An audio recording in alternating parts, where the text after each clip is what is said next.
Да, всем салам алейкум. Сегодня на канале очередной ремонт, можно сказать. Как вы знаете, уже мне заскрипел передний мост обновленный на шаровых. Скрипят шаровые. После поднятия колеса колесо перестало скрипеть. Я решил вскрыть шаровую. Вскрыл я шаровую. Шаровая абсолютно сухая. Вся в грязи. В говне, можно сказать. Может, вам видно будет.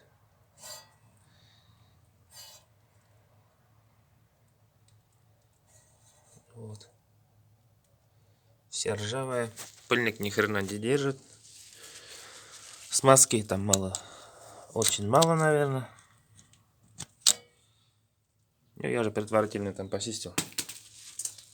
Убрал вот это вот кольцо, можно сказать. Не убрав это кольцо, не поднять сам пыльник. Сейчас я поднял вот пыльник. Все там прочищу. И обильно буду смазывать. И потом уже вместо этой колечкой поставлю, может, проволоку. Или же обтяну вот таким вот хомутом. Посмотрим еще. Так что мой совет: после покупки УАЗа вот с таким вот мостом желательно, конечно, все там обильно промазать, чтобы служили долго. А так еще шаровые живые, никаких люфтов нету, все пока хорошо.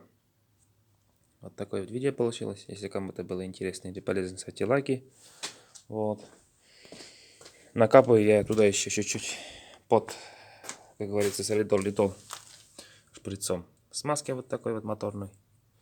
Пускай туда вниз пойдет. С верхним полегче, туда масло пойдет, если смазывать. А вот с нижним, как шаровая стоит наверху, вот здесь вот шаровая стоит, а пыльник здесь. Я думаю, этот еще шаровая у меня не скрипит, так как все равно туда влага, вода не будет попадать, так как она стоит сверху. А вот с верхним, шаровая снизу, и сверху пойдет все равно вода, грязь. Но все равно я это скрою, туда положу побольше масла, и все, я думаю, будет служить пока хорошо и долго без скрипа.